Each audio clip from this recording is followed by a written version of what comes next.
Listen to his voice.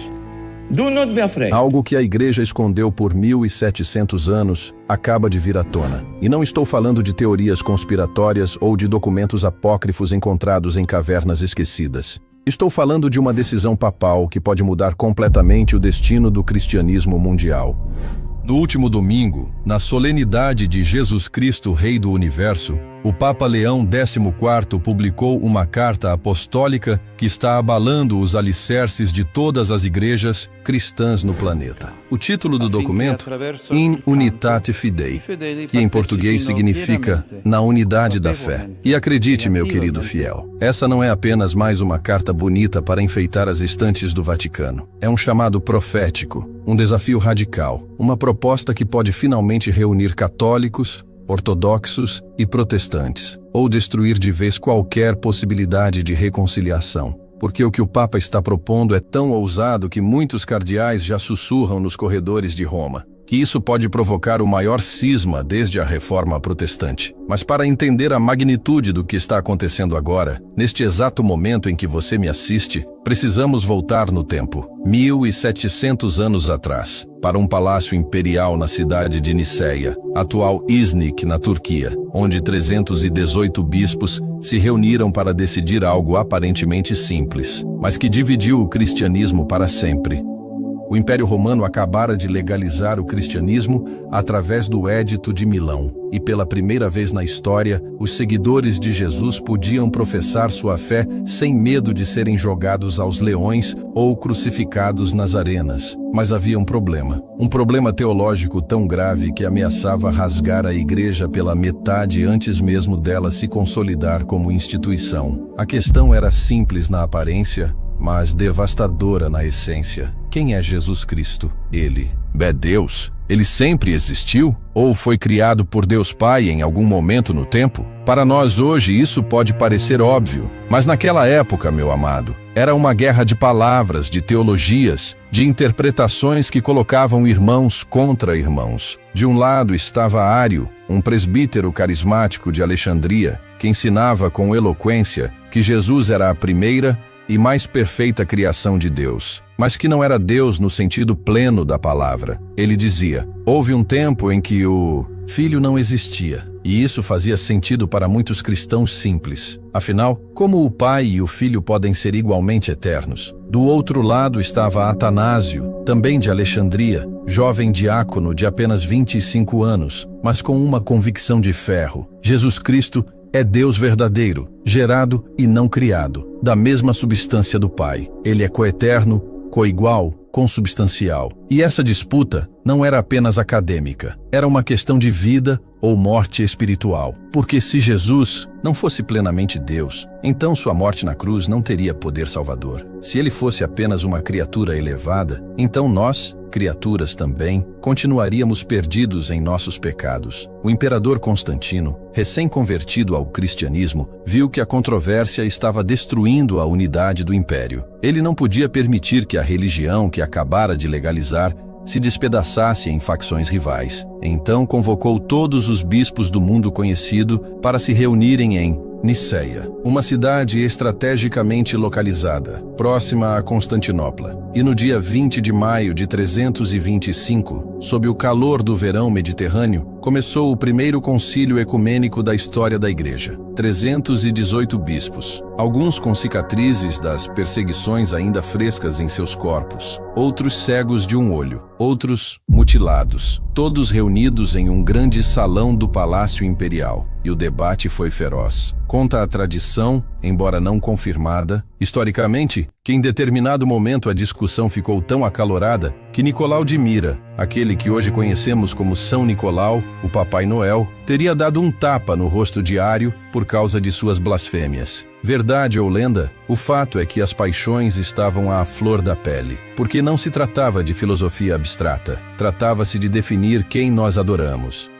Constantino presidiu pessoalmente algumas sessões, e embora não fosse teólogo, ele queria paz, ele queria unidade. E ao final de quase 2 meses de debates intensos, chegaram a uma conclusão: cremos em um só Deus, Pai Todo-Poderoso, Criador do céu e da terra, e em um só Senhor Jesus Cristo, Filho unigênito de Deus, gerado do Pai antes de todos os séculos, Deus de Deus, luz da luz, Deus verdadeiro de Deus verdadeiro, gerado, não criado, consubstancial ao Pai. Essa palavra, consubstancial, em grego homoousios, foi a chave de tudo. Ela significa que Jesus é da mesma substância, da mesma essência divina que o Pai. Não é parecido com Deus, é Deus. E dos 318 bispos presentes, apenas 2 se recusaram a assinar o credo. Ário e seus seguidores foram excomungados e exilados para a Ilíria. Suas obras foram queimadas. Seus ensinamentos foram declarados heréticos. Parecia que a unidade havia vencido. Mas a história nos mostra, meu irmão, que aquele foi apenas o começo das divisões. Porque embora o credo de Nicéia tenha sido proclamado como a fé oficial da Igreja, as controvérsias não terminaram. Nos séculos seguintes, surgiram novos debates sobre a natureza de Cristo, sobre o Espírito Santo, sobre Maria, sobre a graça, sobre os sacramentos. E cada debate gerava uma nova rachadura no corpo de Cristo.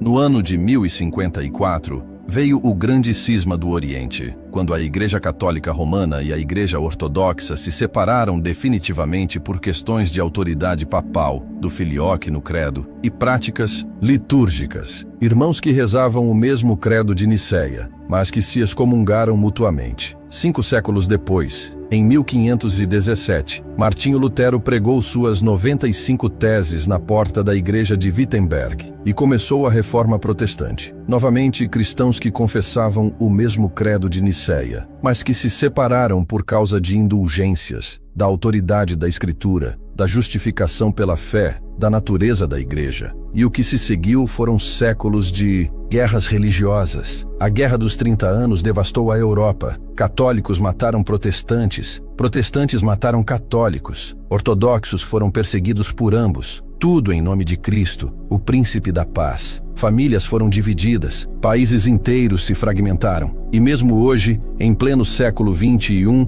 temos mais de 40 mil denominações cristãs diferentes no mundo. 40 mil maneiras diferentes de interpretar o mesmo evangelho. 40 mil igrejas que rezam o mesmo credo de Nicéia, mas que não conseguem comungar juntas, não conseguem orar juntas, não conseguem se reconhecer como verdadeiramente irmãs. E é aqui que entra a bomba teológica que o Papa Leão XIV acabou de lançar. No último domingo, ele publicou essa carta apostólica exatamente às vésperas de sua primeira viagem internacional como Papa, e o destino não poderia ser mais simbólico. Entre 27 de novembro e 2 de dezembro, ele viajará para a Turquia e o Líbano. E, na Turquia, ele fará uma peregrinação a Iznik, a antiga Nicéia, onde tudo começou. E não será uma visita turística, meus amados, será um ato profético. Porque lá, no mesmo lugar onde os 318 bispos se reuniram há 1700 anos para definir quem é Cristo, o Papa Leão vai se encontrar com o Patriarca Bartolomeu I, líder espiritual de 300 milhões de cristãos ortodoxos no mundo. E na Carta Apostólica, In Unitate Fidei, o Papa deixa claro qual é sua intenção. Ele quer acabar com as divisões. Ele quer restaurar a unidade plena do cristianismo. E para isso, ele usa uma frase que está causando arrepios em teólogos conservadores do mundo inteiro. Devemos deixar para trás as controvérsias teológicas que perderam a sua razão de ser. Você entendeu o que ele está dizendo? Ele está propondo que católicos, ortodoxos e protestantes abandonem as discussões que nos separaram por séculos e voltem ao essencial, ao credo de Nicéia, a fé comum em Cristo, Filho de Deus, Salvador. Ele escreve: na unidade da fé, proclamada desde os primórdios da Igreja, os cristãos são chamados a caminhar em concórdia, guardando e transmitindo com amor e alegria o dom recebido. E mais adiante, a frase que está sendo repetida em todas as manchetes: realmente, o que nos une é muito mais do que o que nos divide. Parece bonito, não é? Parece um chamado nobre à reconciliação. Mas há cardeais em Roma que estão dizendo que isso é uma traição, que abandonar as controvérsias teológicas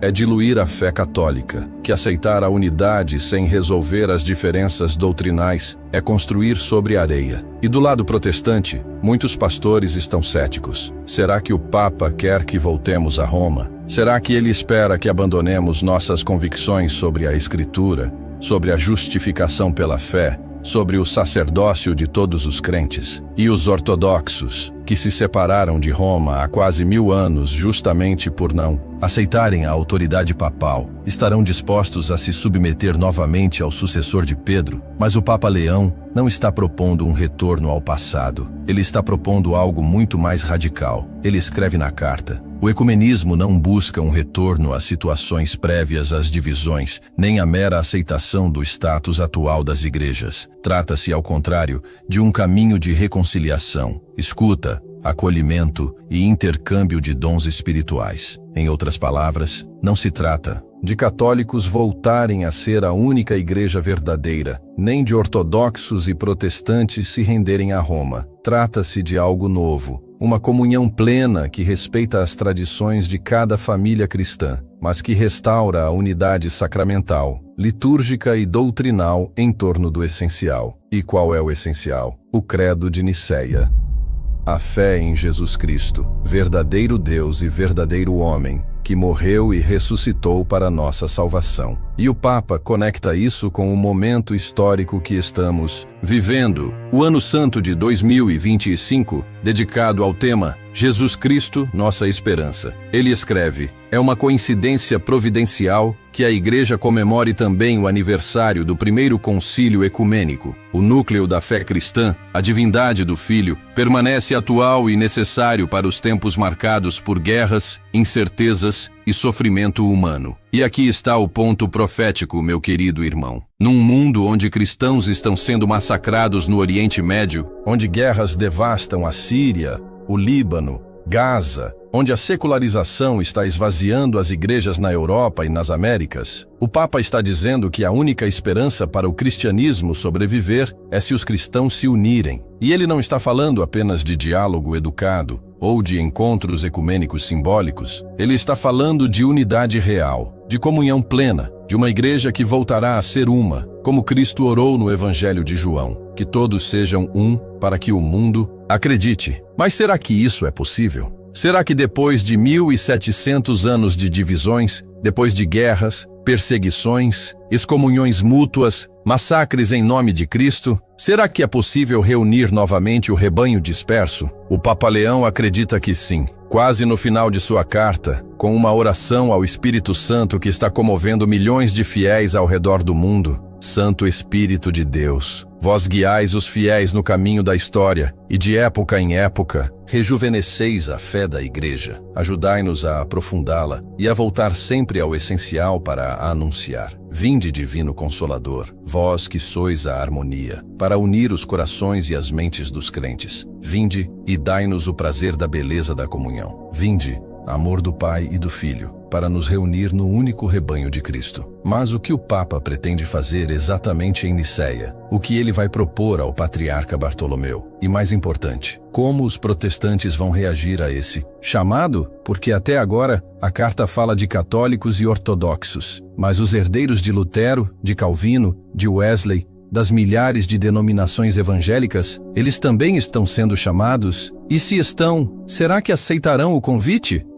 As respostas começaram a chegar. E, meus amigos, o que estamos vendo nas últimas horas é algo que a mídia tradicional simplesmente não consegue entender. Eles olham para o Vaticano e veem política. Nós olhamos e vemos profecia. Se você quer entender essa situação complicada de uma forma simples, do que está sendo jogado agora, aproveite este segundo para se inscrever e fazer parte da nossa comunidade. O que continuaremos agora muda tudo. Para você entender a gravidade do que está prestes a acontecer na Turquia, precisamos olhar para quem está sentado na cadeira de Pedro. Quando o Papa Francisco faleceu em abril, ele deixou um testamento espiritual. O sonho dele era ir a Nicéia celebrar os 1700 anos do concílio que definiu a nossa fé. Mas Deus o chamou antes. Quem assumiu? O cardeal Robert Francis Prevost, que escolheu o nome de Leão XIV. Ele é o primeiro papa americano da história. E por que isso importa? Porque americanos são pragmáticos. Eles gostam de resolver problemas. E ele escolheu o nome Leão, não por acaso. Na história da Igreja, os leões foram papas que enfrentaram bárbaros e defenderam a verdade com dentes e unhas. Sua primeira missão oficial não é uma viagem turística, é o cumprimento de uma promessa. Ele disse: irei a Niceia. A unidade dos cristãos não é uma sugestão simpática, é uma ordem direta de Jesus Cristo. Agora preste atenção na agenda porque ela é um código. Próximo ao dia 27, quando ele chegar em Ankara para falar com o presidente Erdogan, é a mesma coisa de imaginar Daniel entrando na cova dos leões. A Turquia é um país muçulmano, onde os cristãos são uma minoria minúscula e muitas vezes perseguida. O Papa precisa garantir que eles não sejam esmagados, mas o verdadeiro terremoto está dias depois. O Papa vai pegar um helicóptero e voar para uma cidadezinha chamada Iznik. Antigamente, essa cidade se chamava Niceia. Foi lá, entre ruínas de pedras antigas, que 318 bispos definiram que Jesus é Deus. E lá, ele vai encontrar o patriarca Bartolomeu I. Quem é Bartolomeu? Pense nele como o Papa dos cristãos ortodoxos do Oriente. E aqui, meu irmão, entra o segredo que a Igreja guarda as 7 chaves e que eu preciso explicar para você de forma simples, para que ninguém te engane. No início do vídeo, explicamos o que aconteceu no ano de 1054, com ilustrações.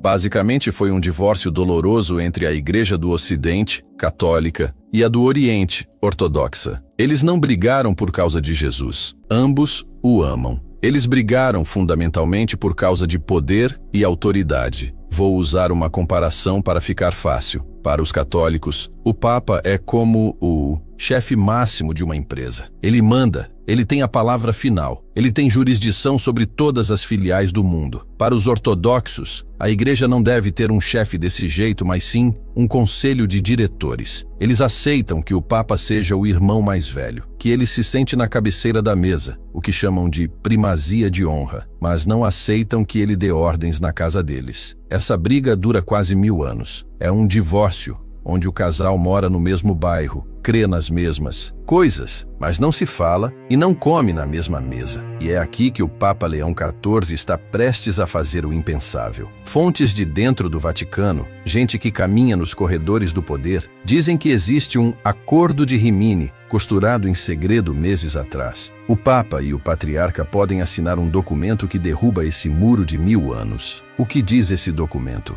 3 coisas que vão fazer o chão tremer. O reconhecimento total. Eles vão declarar, preto no branco, que o batismo e os sacramentos de um valem para o outro. Acabou a dúvida. Se você é batizado na Igreja Ortodoxa, você é tão cristão quanto um católico romano. A intercomunhão. Esse é o ponto mais delicado. Imagine que você vai jantar na casa do seu irmão com quem estava brigado. Até hoje, a regra era: você pode vir, mas não pode comer da minha comida. A Igreja chama isso de Eucaristia. O Papa pode anunciar que, em situações especiais, católicos e ortodoxos podem comungar na mesma igreja. Isso é gigantesco. É o fim prático do cisma, a bomba final, a convocação de um novo concílio ecumênico para 2026 ou 2027. Uma grande reunião mundial. Mas pela primeira vez na história, não serão apenas bispos de Roma. Eles querem chamar todo mundo. E quando eu digo todo mundo, eu estou falando dos protestantes também. Aqui a estratégia do Papa Leão se revela genial. Você deve estar se perguntando: mas como ele vai unir católicos e evangélicos? Nós temos diferenças enormes. Nós não aceitamos os santos, o purgatório, o Papa. O Papa sabe disso. Ele sabe que se tentar discutir a reforma protestante de 1517, Lutero, Calvino, a conversa não vai andar. Então, o que ele fez? Ele decidiu resetar o computador para uma data anterior aos vírus e aos problemas. Ele está propondo voltarmos para o ano 325 depois de Cristo para o credo de Niceia. A lógica é a seguinte: luteranos, batistas, presbiterianos, metodistas, católicos e ortodoxos. Todos nós concordamos com o credo de Niceia. Todos nós cremos que Jesus é Deus, que morreu e ressuscitou. Sim. Então, o Papa está dizendo: vamos nos unir no que é essencial, quem é Jesus, e deixar as brigas sobre como a igreja funciona para depois. Parece lindo, não é? Um conto de fadas cristão, mas não se iluda.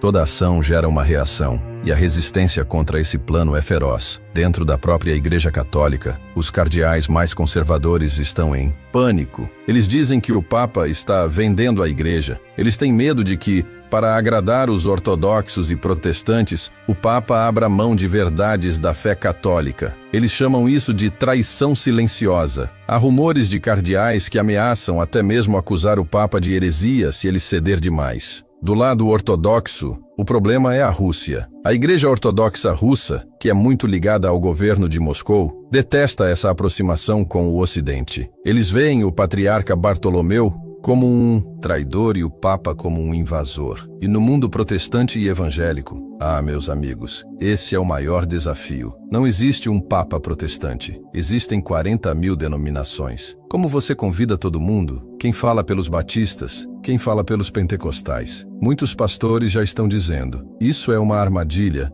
para voltarmos para debaixo da saia de Roma. O Papa é o anticristo e quer criar uma religião mundial única. O Papa Leão sabe que não pode convencer a todos pela teologia e pelos papéis assinados. Por isso, ele propõe o que chama de ecumenismo espiritual. Funciona assim: antes de assinarmos contratos de união, vamos orar juntos. Vamos joelho com joelho adorar o mesmo Jesus. Vamos criar uma unidade de coração antes de ter uma unidade de cartório. Mas pense comigo nas consequências disso. É pura estratégia de eclesia profunda. Se o Papa conseguir unir católicos e ortodoxos, ele cria um bloco gigante de 1,5 bilhão de cristãos comungando juntos. Isso coloca uma pressão absurda sobre o mundo protestante. Imagine ser o único garoto no parquinho que se recusa a brincar com os outros. A pergunta histórica vai mudar. Não será mais por que saímos da Igreja Católica, mas sim, por que continuamos separados se eles já se uniram e focaram apenas em Jesus? Estamos diante de uma encruzilhada histórica. Quando o Papa Leão pisar naquelas ruínas na Turquia, ele não estará apenas visitando pedras velhas. Ele estará jogando a cartada final para tentar curar as feridas do corpo de Cristo.